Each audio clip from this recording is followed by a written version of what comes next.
सुप्रभात आप सभी को। मैं प्रसन्न आज आप सभी के समक्ष एक प्रोजेक्ट लेकर प्रस्तुत हूँ। विकसित भारत बिल्डॉन के अनुसार अमृत भारत मेरा टॉपिक है और इसमें मैंने एक बहुत ही अच्छी तैयारी से एक प्रोजेक्ट फाइल बनाई है। Smart irrigation system. फार्मर्स को खेत में अब काम करने की ज़रूरत नहीं है, वो सिर्फ मॉनिटरिंग करेंगे कि खेत में सब कुछ ठीक चल रहा है कि नहीं। ये सोलर सिस्टम की मदद से पावर जनरेट करेंगे और वाटर प्लांट्स सब कुछ पहुंचाएंगे। सेंसर से सॉइल में क्या कमी है, पानी की कमी है, खाद की कमी है, ये सब भी पता चलता है। इसके साथ ही साथ सोलर सिस्टम, सोलर लाइट और वेदर की भी रिपोर्टिंग होगी। अगर वेदर खराब होकर फसल नष्ट होने वाली होगी तो वो पहले से ही अलार्म बजाकर उस जगह को ढक देगा, जिससे ज़्यादा नुकसान हो। इस प्रोजेक्ट के अनुरूप मैं ये समझाना चाहता हूँ कि कैसे हम एआई का यूज फार्मिंग में कर सकते हैं, जिससे बहुत ही अच्छी तरीके से हमें लाभ हो।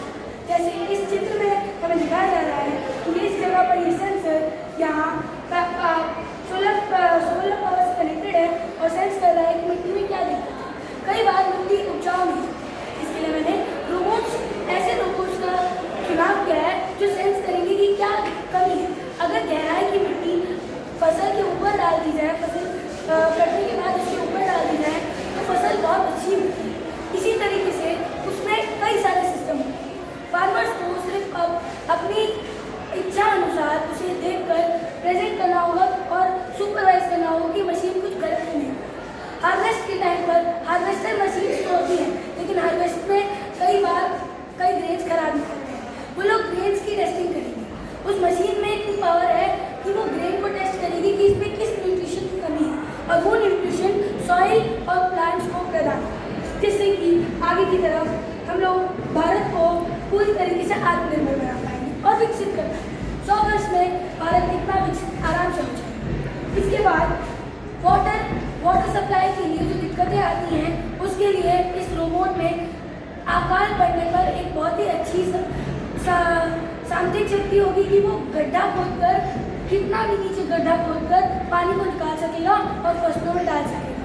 हाँ, पर फसल खराब ना हो इसके लिए रोबोट्स में ऐसे भी फीचर्स डाले जाएंगे कि वो जानवरों को भी खेत से दूर रखें और जानवरों से उनके मल मूत्र का फर्टिलाइज़र बनाकर उसे खेत में डालें, जिससे फर्टिलिटी बढ़े और खेत से फसल ज़्यादा से ज़्यादा।